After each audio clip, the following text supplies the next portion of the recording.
Refreshed, good. Oh, okay.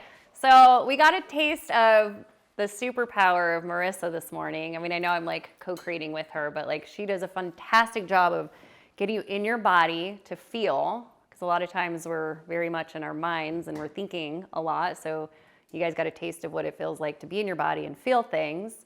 So interacting with her has been perfect because I love bringing a little more logical information to try and bridge the heart and the mind. So this is my passion. For those of you who don't know me, I'm Erica Kelling, and I'm a certified professional energy life coach, and I certify in, I say my expertise is in self-awareness. So I've been putting together, and I put together these mini sessions all the time. Well, I do girls' night, I call them girls' nights, and then we drink wine and have fun and bring this gathering. So this brings me so much energy just to have like a bunch of beautiful women and the energy that you guys brought this morning. So what I was gonna do 4 presentations this weekend, and then when we started doing our collaborating, we're like, well, okay, that's way too much. Like we need, so I've literally taken a lot of the information that, for me, this is a lot of the experiences that I've had, and so I've been able to put them into a logical way of explaining and bridging a lot of my spiritual experiences with how to communicate with people about like what's happening or how I've grown and different ways of going inward and really using your feminine energy for power. So today I thought I would do a presentation to help you understand how to find a more fulfilled life through different ways of thinking. So I'm going to introduce you guys to some different topics. One of the things that I've learned with working with many people, especially women, is that the first part to well-being and health is learning the 101 of your core energy. And a lot of people don't understand necessarily what energy is, and that our bodies, if we're just thinking about physics in general, it's physics. It's the evolution of science right now. We can actually speak to it and talk to it and like really experience what our energy is. So today's conversation is, what is core energy? Then I'm going to move it into a little bit of how our energies get blocked and some common signs and some common wounds that we all experience together. And then I'm going to walk you through a little bit of how you unblock the energies. Okay, so when we talk about core energy, what we're talking about is our masculine and feminine energies. And they are not gender specific. So as I'm going through this, when I'm talking about the masculine and the feminine, these are both energies that flow through us. Whether you're a male or a female, we all have this energy that flows through us. So we talk about the masculine and the feminine. When we talk about the feminine, we're talking about our creativity and our flow. Okay, so there is this flow that we have, this creativity, this essence that we have in our core energy. But you can't just have this feminine flow all day. You might fly away. This is when I got into my spirituality. I'm like, oh, I love this. But I didn't have the structure and the foundation and the grounding. And so we have this feminine essence that we have within us, but the masculine form is just as important. And this is a dance that these two energies do within us. And like Marissa was explaining this morning, the yang is the masculine, which is also, I always say, the left side of the brain. And the yin is the feminine, which is the right side, the creative side. So the introduction here is really just understanding that when we are in our core energy, you can be a woman and have a masculine dominant essence of energy. A lot of us, I think even in this room, have a lot of that core feminine energy, but we live in a society that's been masculine dominant for over hundreds of years. So what we find is that, and working with clients, not just with clients, but with myself, because I told you I grew up with all men, so I didn't even know this side really existed, is that because we're in such a masculine dominant industry, work, whatever it is, we tend to put this one, we tend to prioritize one over the other. And so what I've learned with working with myself and with people is that when we prioritize one over the other, we become imbalanced. And so when we're imbalanced, it really has a dis-ease and discomfort on our bodies. So this ties perfectly into health and wellness, because if you can learn to balance these two energies and understand, hey, I'm way too much my masculine, how do I balance my feminine? That is going to bring you into and alignment and peacefulness, and it brings us fulfilled life just by working with your energies. So before we dive into the specific energies of the masculine and the feminine, what I wanted to do was introduce you, I call this the well-being success formula to healing. And so I just explained what we want to do. The ultimate goal here is to balance the masculine and feminine, but you can't balance the masculine and feminine unless you integrate it. And so having the two is going to be very important for you to understand in order to find that alignment and that fulfilled state of being, that essence. So I'm going to introduce you to two concepts. And this has been one of my favorite ones to really unravel and figure out, how do I explain this in the way that really clicked for me, my aha. So when we talk about these two concepts, duality and polarity, you want to look at duality. So you want to look at these two concepts as two different types of lenses that we wear. Okay, so there are two different ways that you can see your world. We're all our own universe. Sometimes we're looking through our duality lens, and the other times we're looking through maybe polarity, but we may not know it. So you can think of duality as the way that the world is run. Okay, so we're on this planet. We live in this masculine dominant world, essentially, with the energy. And we're constantly seeing duality is the actual physical separateness of two competing forces, right? So there's a positive and a negative, right? There's a north and a south. There is a right and a wrong. We have this concept of good and bad. We have this concept of good and evil, love and hate, birth and death.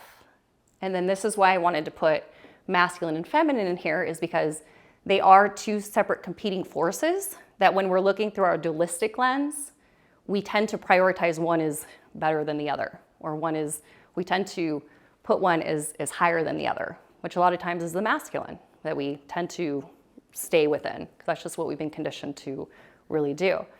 But the other part of this, the other lens that we have access to, that we women, especially, I know all of you on a pretty good level, is that like you do see through the polarity lens. But what the polarity lens is, so let's take off the duality glasses. Polarity then is the unification of these two competing forces. So whenever you are looking through your polarity lens, you literally are seeing that both sides of duality are integral aspects of the whole. So we can't have the masculine without the feminine. We can't have the good without the evil. We can't have light without dark. So when you start looking through the polarized lens or through your polarity, you're seeing that these experiences that we're having, or how the world is structured right now, excuse me, it's all encompassing the whole. So every element has two poles, and every aspect of life is created from a balanced interaction of opposite and competing forces. So I wanted to lay this out as a foundation because it's going to help when I'm integrating even both my presentations to explain, okay, well, we usually see it through this dualistic lens, but remember, it's all part of the whole. So let's not forget that we can also see it through our polarity lens. So I'm going to play with those words and concepts. I just wanted you to have a basic foundation for that. So now we're going to go a deeper dive into the two sides of us, the two sides of our energy. So when we are in our masculine, right? And again, we all pretty much prioritize the masculine. Our masculine is when we're in our doing state. We're constantly doing, we're constantly thinking, right? It's the side of us that really is the outward plane. Whereas you can see the feminine is more of the being, right? So if we're constantly doing and we're not being, if we're constantly in the doing mode and we're not taking that nap, or we're not taking that time to surrender, we're going to be imbalanced. And so the two, like I said, is a beautiful dance. So we have the masculine, which is the doing, the outward, and the physical plane. So anything that you can touch, smell, anything you can touch is part of the masculine energy. The feminine energy is more of what you can't see, right? So it's the energetic plane. And the feminine is more of when we go inward. So that intuition that we have, that a lot of us, I heard today that I just don't trust myself because you're not used to being in your feminine. You don't really understand how powerful it is to balance this part of you, because This is where you do. In the feminine, you feel things. You feel loved. You feel peace. You feel inspired. You feel connection in your feminine energy. When you're masculine, you're in your results-driven, accomplishing. You want to impact the world. You want a purpose. You want to leave a legacy. You're constantly in that doing stage, which is beautiful because we can't just have flow without the structure, but we also can't constantly be in the doing, because if you're in the overdoing, you're going to have burnout.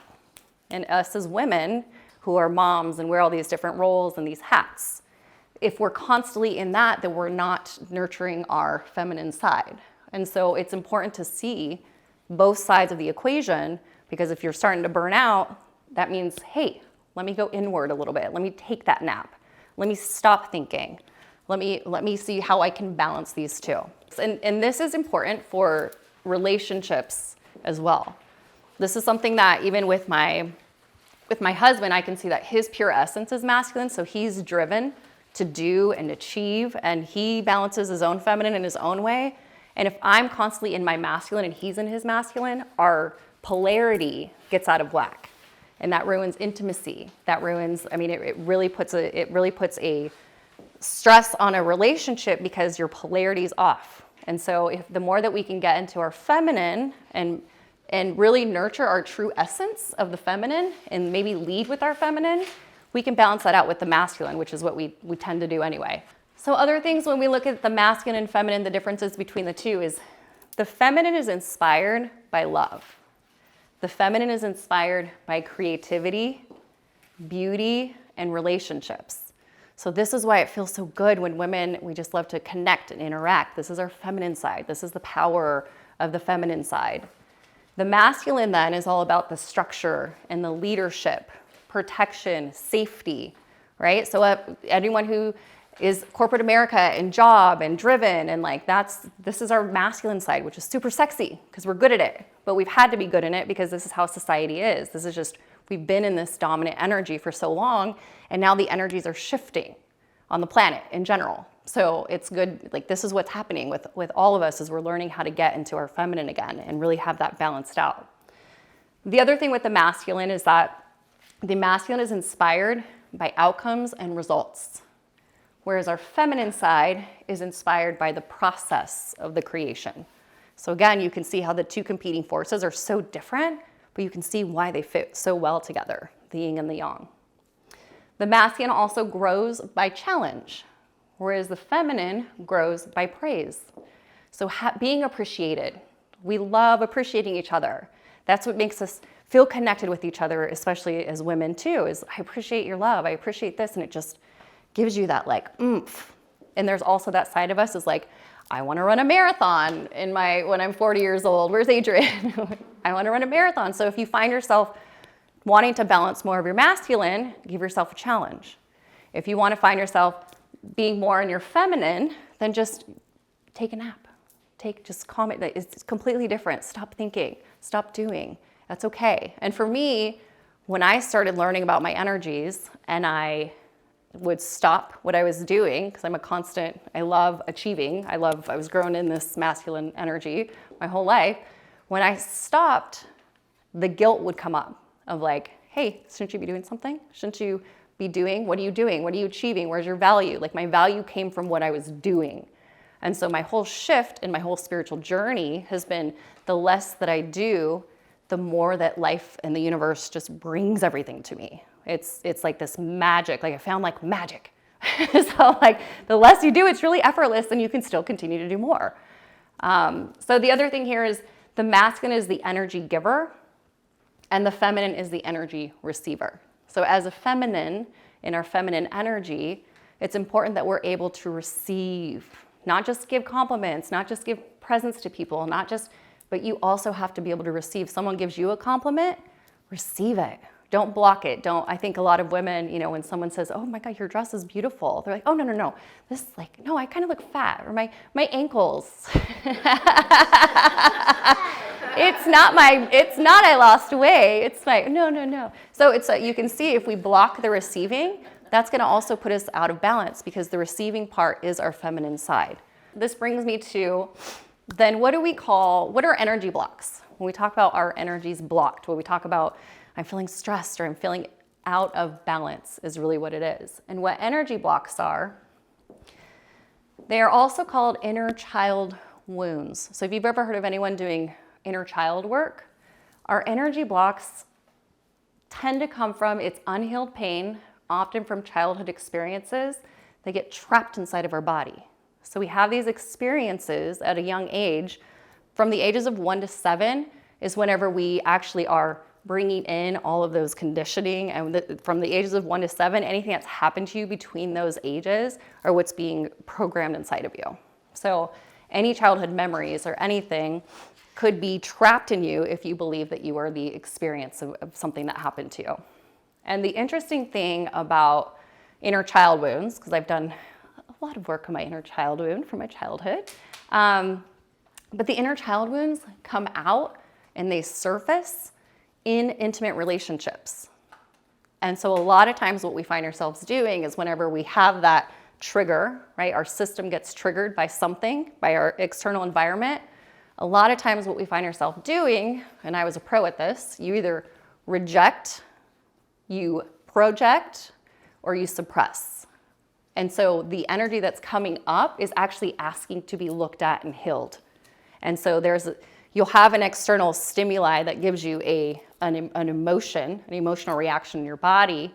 And if you don't listen to that as an emotional messenger, you're not able to take a look at it to understand really what your wounds are inside. But every relationship is constantly reflecting some kind of wound that is trying to get brought up right now.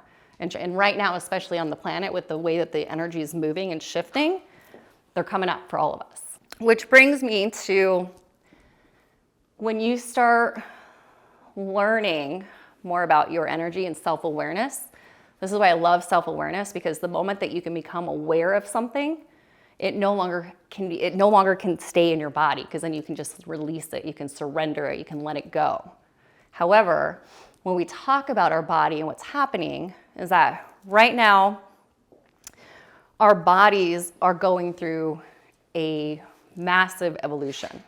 And so what's happening with our bodies is that our bodies are vibrating at a faster pace, each and every one of us, whether you feel it or whether you understand it, our bodies are vibrating at such a rapid pace. So what's happening is that as our bodies are, and we're moving into a different frequency is what it's called. So if we look at this as with just pure physics, as our bodies are moving and shifting into these higher frequencies, what's happening is it's like dirt. I like to have this here because it's like dirt clods are just, everything is coming up and out of your body. And literally this is like just coming up and it's coming up again. So if you're starting to see patterns from your past popping up, if you're starting to have more conflicts, it's the holidays, right? So we all have the conflicts with our family and there's always these blocks that are coming up. It's good to have the awareness to understand that these are indeed coming up for you to be aware of them because they're telling you something. They're telling you that there is something inside, an inner wound to look at so that you can literally become present with it and let it go.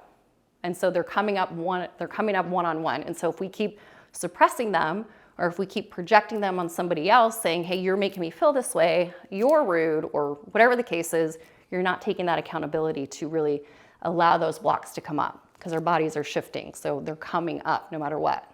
So it's just and a lot of the times what happens is we have an experience as a child we attach to that experience because we think that we are the experience. And so when you attach to an experience, you literally lock it into your body. And so anyone who's been doing energy work or you're working with your chakras, we have these energy centers within our bodies that actually filter and move the energy through us. But if those the chakras are blocked, then that energy is just getting stuck. And we're constantly needing, our bodies are like a filter, like a filtration system. We go somewhere, it comes in, it's supposed to go out. But because we have all those blocks from the experiences that we've had, that's really what's causing the discomfort. That's causing a lot of pain. That's causing a lot of cancers. That's causing a lot of dis-ease in your body. So the reason why I wanted to put this here is because the I am unworthy I am not lovable, I live in lack. These are phrases that we end up taking in based on the experiences that we've had. And so they become subconscious thoughts that we tell ourselves that just continue to come up and come up and come up. And they essentially run a lot of our lives. So these are some of the energy blocks, most common energy blocks that we have. The experience, I know I've been talking, kind of giving you the roadmap for the experience, but if there's one thing that I want you to take from this slide, is to really understand an experience is simply just something that we have to learn from. An experience is a catalyst for growth. So again, anything, and as a child, you don't know this stuff. Like as a child, yeah, it's awful if there's a parent or a teacher who's telling you that you're stupid, or if there's experiences that we have, but the intention of the experience is that you can't learn unless you have an experience. And we came here for the experience. We came into these physical forms to grow our souls. So the more experiences that we can have, we're taking that knowledge, we're taking that wisdom, and we're going beyond even this physical form. So every experience that we have is so valuable, and it's a part of the whole, right? Whether we call them good experiences or bad experiences, they are still, when we look at it through our polarity lens, they're important, like that we have to have these experiences. So when I break down experiences, then what I want to explain here is that when we have the experience, there are two actual, I call them like the pillars or the columns of an experience. When you have an experience, you're feeling, and you're also having an emotion. And the interesting thing that we don't learn in our school system is that these two concepts are completely different. There's a feeling and there's an emotion. And so we'll start with feelings. When we're feeling something, what's happening is we're moving in our body, we're walking through life, this world, and what we're doing is we're using our sensory organs to feel, right? We're here, we're smelling, we're tasting, we're touching, we're using our intuition, we're using our heart brain, we're using our mind, we're using our hands. And so feeling is simply the experiencing the stimulus or the stimuli. You're experiencing everything around you. It doesn't become an emotion until there's a meaning applied to it. So the emotion is the interpretation of the experience. And emotions are very personal to every single one of us. Her emotions are different than yours, which are different than yours, which are different than yours. And so when we think about emotions, a lot of times it's not the environment making you feel an emotion, it's you making you feel an emotion because of the way that you're interpreting it.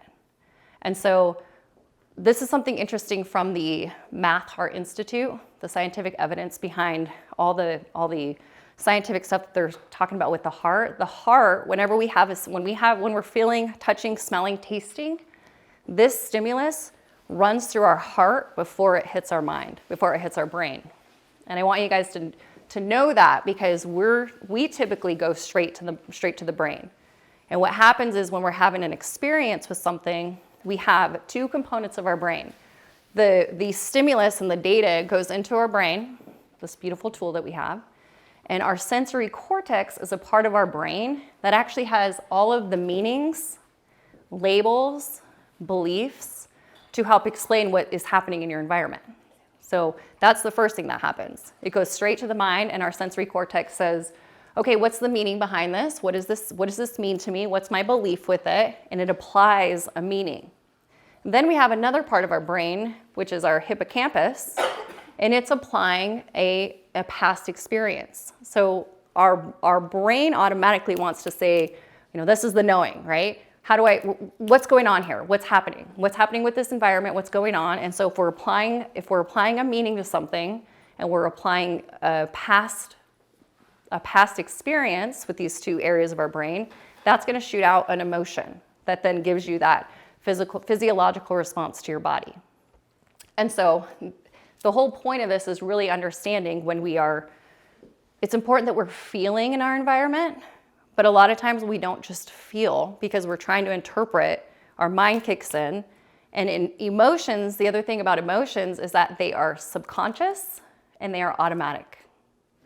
So that's why it's so hard when someone says, how do I feel, or how to become the observer of what I'm thinking, right? Because if this is subconscious and it's automatic, then how do I separate the two? And so that's why it's important to understand we are feeling, and then the emotion comes, but because it's subconscious and automatic, we want to make sure that we can really pull away from the emotion and just feel. And so that's what we're trying. This is kind of the training that we're doing here, is what does it feel like to feel? How does feeling feel like? Because emotions can sometimes be scary and triggering, and it disassociates you from your body, so you can't feel. And so it's a lot of times we're learning how to feel, but we can't if that emotion is constantly bringing in meanings to everything. So where do these, when we talk about the meanings that are applied and some of the past experiences that are attached whenever we have this data coming into our mind, what I want to explain is the filters. So these, I also will call these the filters, right? How am I seeing my environment? This is my reality that I'm seeing through, or the filters that I'm seeing life through. And so again, you can look at it through your dualistic lens, or you can look at it through your polarity lens. And so the filters that get developed when we talk about our inner child wounds there's 4 inner child templates that are most common. And so we talk about there's an abandonment wound that we all can experience. And as I was going through these, I pretty much had all of the wounds. So you can have some of the wounds, you can have a few of the wounds, but these are, you have the trust wound, the shame wound, and the criticism wound. And I love this part. The parent you have the deepest wound with is typically the romantic partners that you date. So I can tell you, I've dated my dad many times.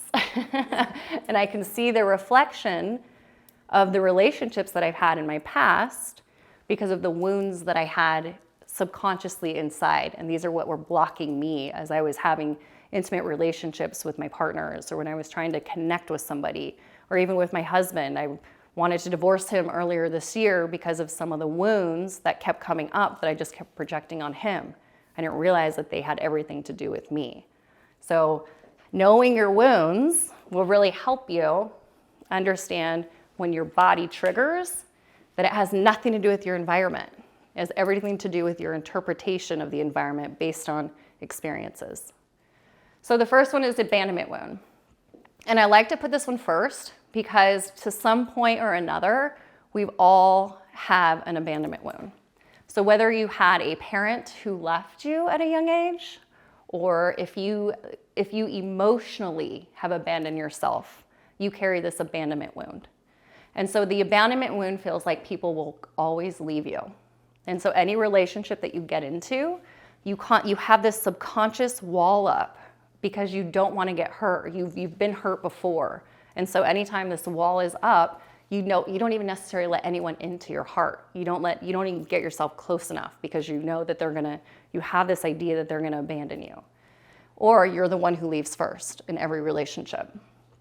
Because the subconscious belief that is there in your filter is, who's gonna love me if mom never loved me? Who's gonna love me if dad never loved me? And so it just plays out in all of your intimate relationships.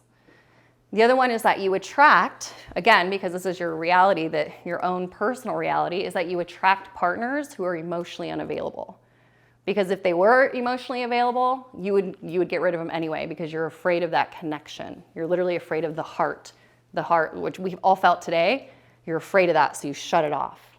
And also romantic partners, I kind of said a little bit more about how every relationship is a reflection of you. The romantic partners are a reflection of the lack of self-love that we tend to have whenever we're closed off, when our heart is closed off. And that could be totally because of an abandonment wound. The other one here is the trust wound. So if you lived in an environment at any point in your childhood that was unsafe, or you didn't feel heard, you could have the trust wound. And so for me, I had the trust wound with the masculine energy. My dad was abusive. He was an alcoholic. I had all brothers. I had an older brother who was a huge bully, and he literally did to me what my dad taught him. So my dad dropped this DNA essentially onto my siblings and and I felt a lack of trust for the masculine energy, which means that what I would try to do with the masculine energy is I became very manipulative and I would try to control the masculine energy. I even did this with my husband, where I'm like, I need you to change. I need you to be this, because when you have a trust wound, you try to control the energy so you can feel safe. That's the best way that you can feel safe, is if you can control that energy. Or you suppress it altogether. And if you have a wounded male who doesn't, let's say if the wounded male doesn't trust the feminine energy, a wounded male will actually try to control the feminine energy as well to feel safe. Or you suppress the feminine energy. And so if you have any of these wounds, you're suppressing that beautiful energy of love and creativity and all that feminine flow that we have. You just continue to suppress it if you have the trust wound, you don't trust it. The third one here is the shame wound, which is really rooted in the feeling of being too much or not enough. And so if you were in a childhood where you were constantly too much or not enough, then you carry this shame wound, which is about always seeking and finding something, always finding but never being fulfilled. And you're always seeking. For women, we tend to always seek validation from the outside world if we have that shame wound, because the feminine energy wants to be seen. It's that flow that wants to be seen. But if you have a shame wound, then you're just constantly waiting for someone else to tell you, and you need the validation, or you're the one who says, oh, excuse me for interrupting, or you need permission to do things all the time. There is a shame wound of not being enough, not being worthy, not having that worthiness. For men who have a shame wound, they're constantly chasing drugs, addictions, anything, any type of addiction will come from a shame wound, because they're constantly doing and trying to fulfill this wound. That what they do is they continue to seek and continue to try and have these addictions to try and fulfill themselves. The last one here is the criticism wound. So if you had a critical mom or dad, you have the wound where you're always looking for what is wrong with everything. So if you're always criticized, you don't trust yourself because maybe a parental figure said, no, you do it this way, do it this way, do it this way. You tend to have that criticism wound where you don't trust yourself, and you can tend to attract people who either find faults in you, or you're the person who's constantly finding faults in everyone else to do it this way or to do it a particular way, because you don't trust yourself in any of that. And a lot of this I have this under the criticism wound, but a lot of these wounds are just due to not feeling safe or free in your childhood. And we all know our parents are doing the best. I mean, they've done the best that they can. They were in a totally different consciousness than what we are today.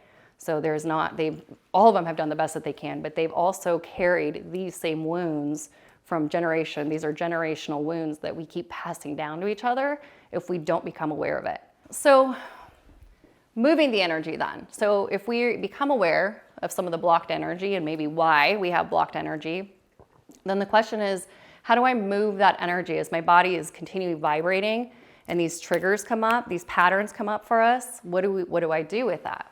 And so before I give you the what to do's, I want to talk a little bit more about the what not to do's. That's always the good stuff.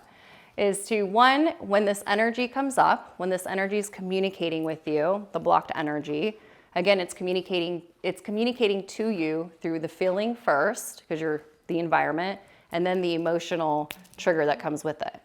And so you cannot mantra your way out of blocked energy. You can't just continue to focus on the good vibes and suppress or reject or project the bad energy, right? Because this shadow part of you is just as important as the light part of you. So this is where we start to, again, balance, right? But we can't balance unless we integrate. And a lot of times when that emotion comes up, that's the first thing we do, is try to get it to go away by either, oh, I shouldn't feel this way, or maybe I can think a better thought, or, high vibration only, right? And I've been a huge component of just change your thoughts, just shift your thought. No, you have to become aware of your shadow part, your inner wound, so that you can look at it and integrate it and become aware of it. So you can't mantra your way through, you can't think it away. You cannot try to change it. The moment that you try to change the energy that's coming up is, again, you're just trying to, you're not accepting that this energy is a part of you and it's a part of your pattern. It's an experience that you've had in order to grow. The other part of it is judgment, because when we're looking through our dualistic lens, you're automatically going to judge the emotion the moment it comes up. The moment you have a trigger, the first thing that happens is you're going to judge it, because when we have good emotions and bad emotions, right? And when we're looking through our dualistic lens, we're prioritizing one is better than the other. And usually the good ones are the ones that we want to keep, and the bad ones we just want to mantra it away or think something different. We've not learned how to integrate our wounds. We've learned to suppress the wounds and push them away. So be aware that what the judgment is doing, when you judge the energy, you literally are anchoring that experience into your body. And so that's when everything starts clogging, when you judge it, when you try to change it. So,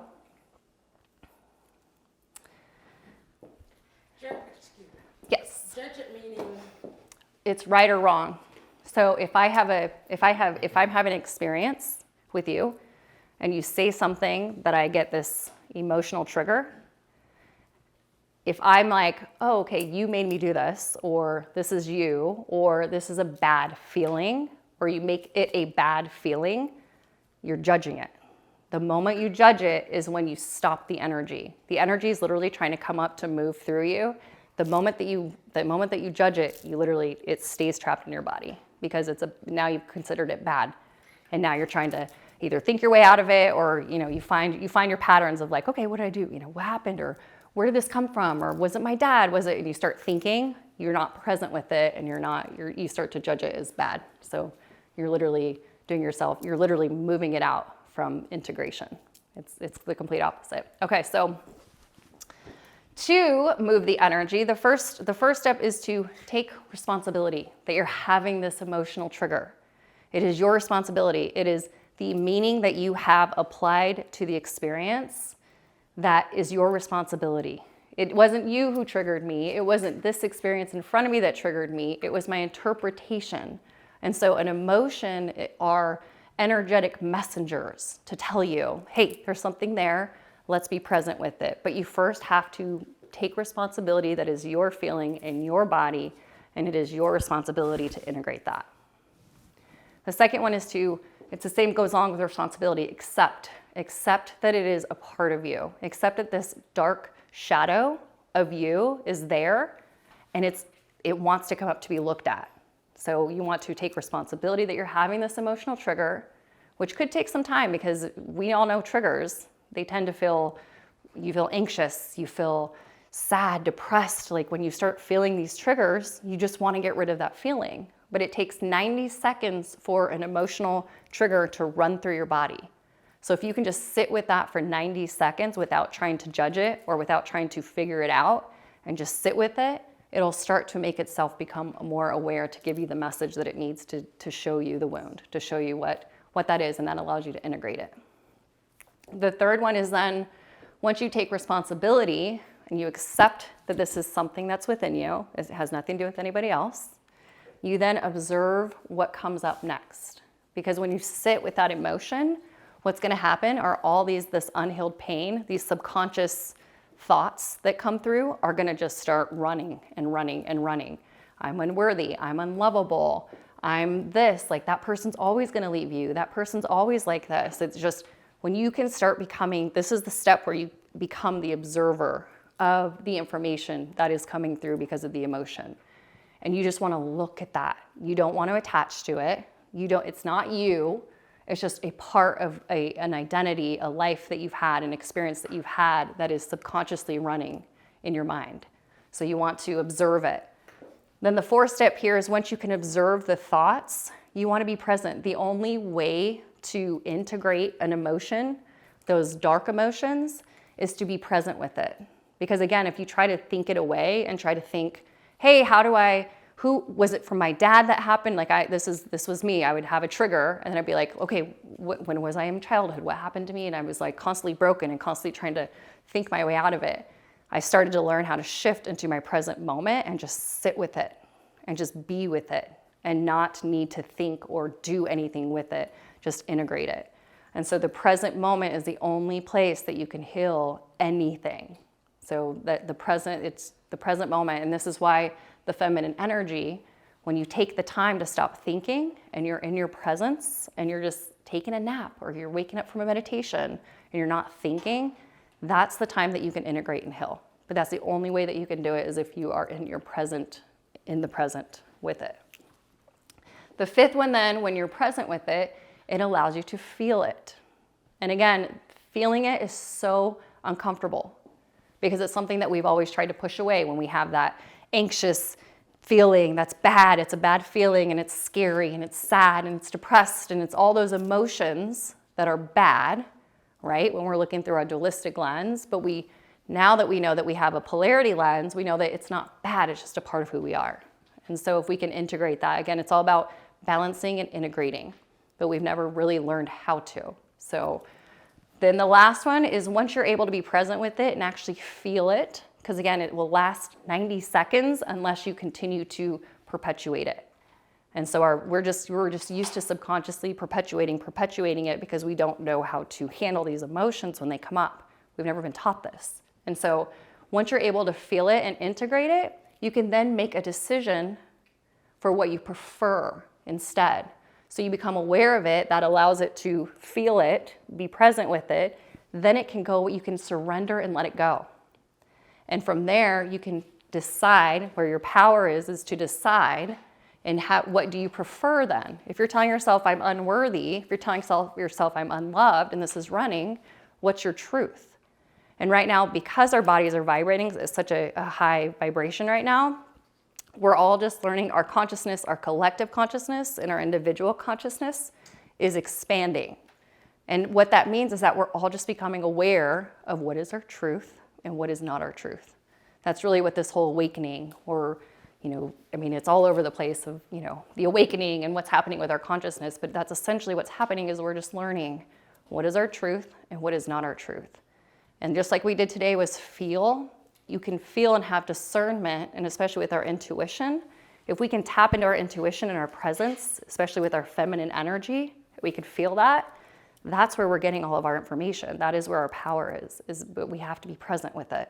And if we're thinking all the time, we're not present with it. If we're constantly overly in our masculine, we're going to burn out, and we're not trusting ourselves because we don't know what it's like to feel and to be present. So last, and then that's when you take the power back and make the decision as to what you prefer, what you prefer that reality to be. But you first have to accept it and integrate it, and then make that decision.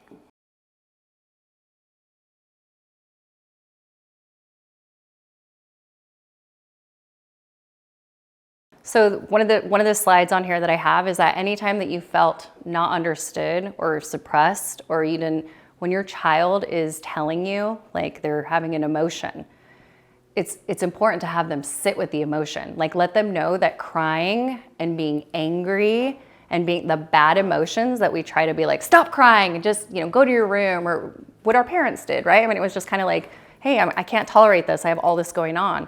With the children, it's important to let them have the emotion and let them know that this emotion is a part of you as well. So for example, Peyton will cry, he'll get angry, he'll get sad, he'll just be a dickhead. And I'm like, it's okay to feel that. And he'll be like, Mom, I'm sad. Mom, I'm angry. Mom, and I'm like, and it's important to tell them, like, it's okay to be angry. Be angry. Come back whenever you're ready, because you're allowing them to, feel it, because that's what we didn't do. That's what we couldn't do as a child. We couldn't feel because we were taught to just shut up, or just do this, or get rid of that emotion and come be happy, or come, be with the family. So sit with them with it, let them feel it, let them have that emotion, and it's okay to cry. It's okay to be angry. It's okay. Like, I always tell Peyton, Mama cries, like, it's okay to cry. It's okay to be angry. Mom gets angry, Dad gets angry. So let them have the emotions without conditioning them with the judgment. So see through your polarized lens and help them understand that they have a polarized lens of unity, and they want to unify all the emotions and integrate them, versus them being good or bad and trying to change them, or try and change the scenario, or try and change. So you kind of can see the shift in moving to the polarized view, and then helping our children see that too, because the whole world operates in duality.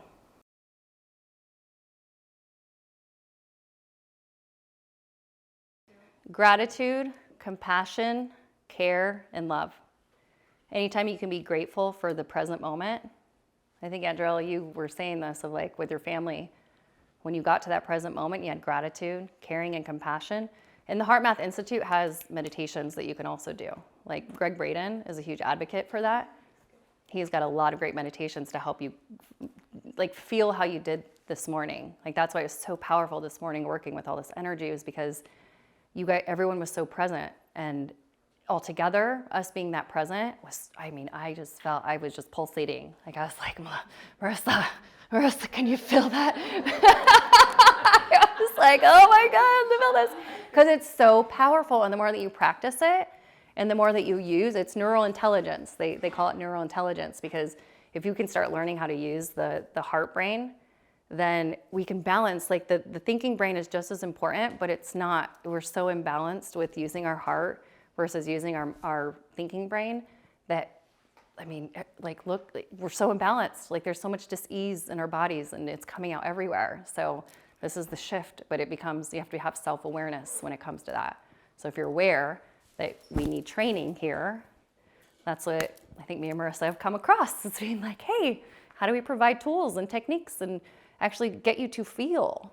Because a lot of us don't feel because we don't know how. We just think our way through everything. And then we don't trust, and we lose our trust, and we lose that connection, and we lose the intuition, and we lose, so it's practice. It's a lot of practice.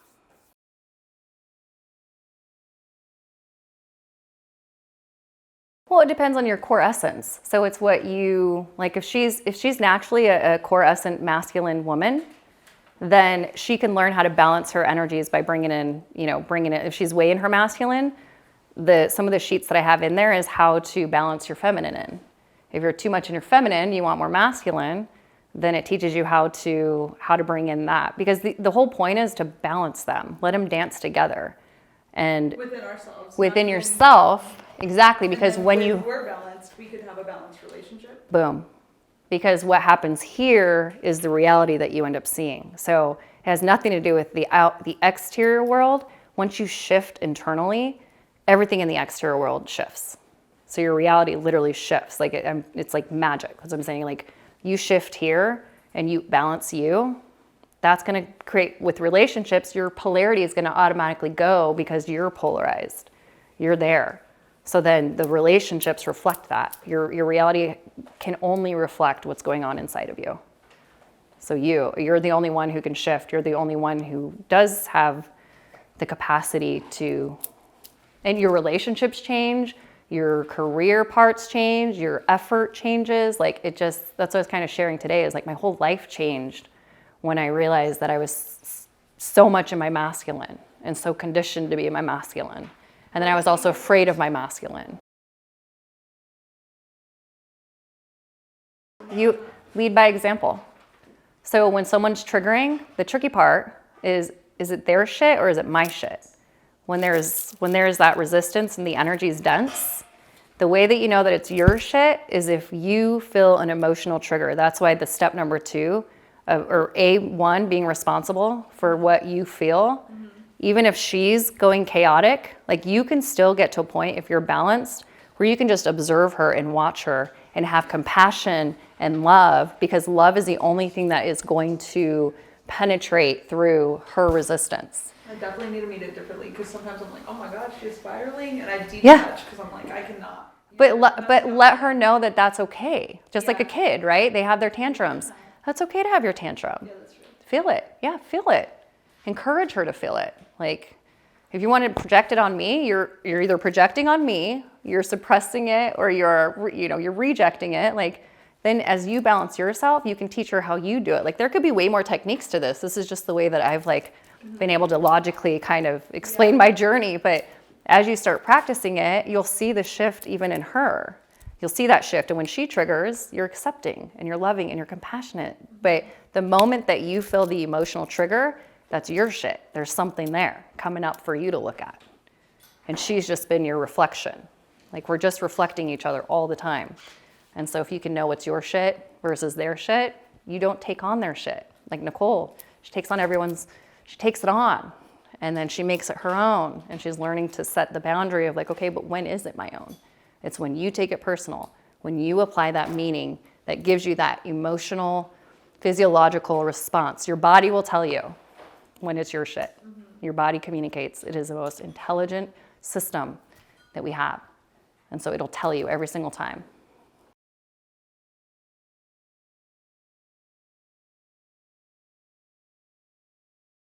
I utilized coaching. So yes, it is important. And this is where Marissa and I like synced up, because when I was going through these divorce thoughts, she came into my life. So it was like the synchronicity of the universe brought it all together, because it's subconscious, right? You don't even know that it's there. You don't even know that it's you. You don't even know that it's happening. You just know that you're responding.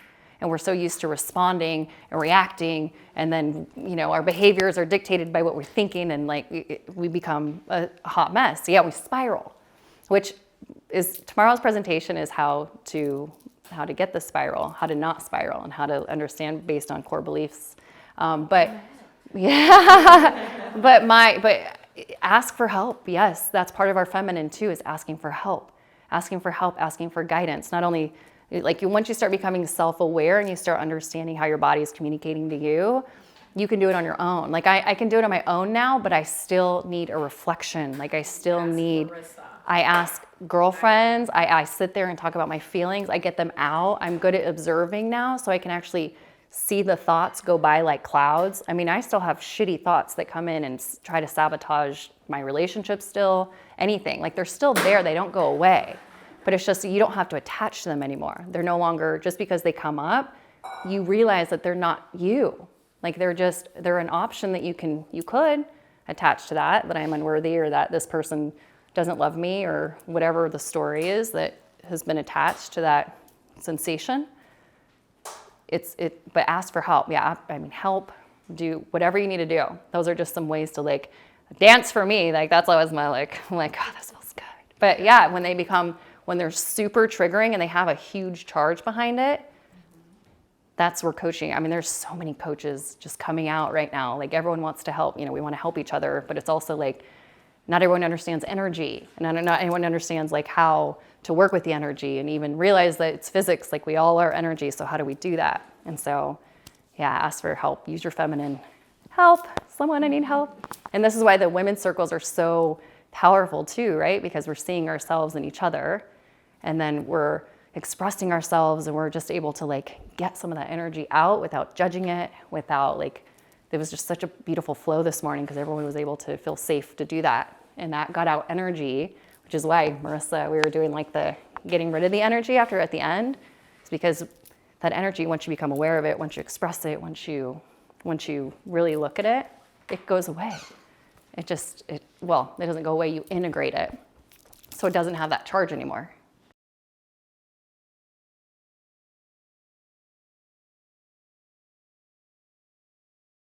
And what's the meaning? Like that's right, our sensory cortex is applying a meaning to it.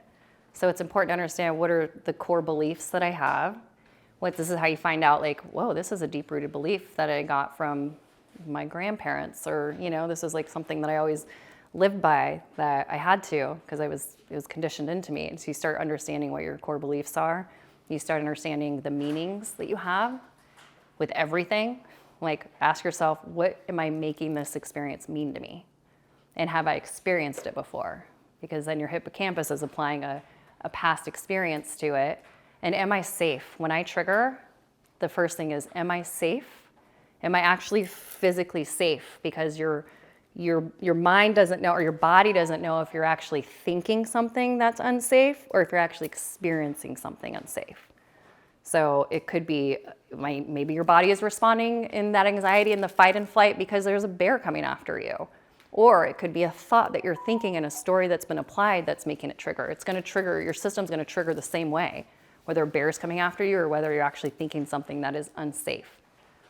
So it's, am I safe? What's the meaning? What's the meaning to this? Is it truth? There's just some good practices just to work with your energy. You're working with your energy. So, and you'll find things that work for you and your techniques, and but the awareness, once you become aware of it, you can integrate it into your heart brain.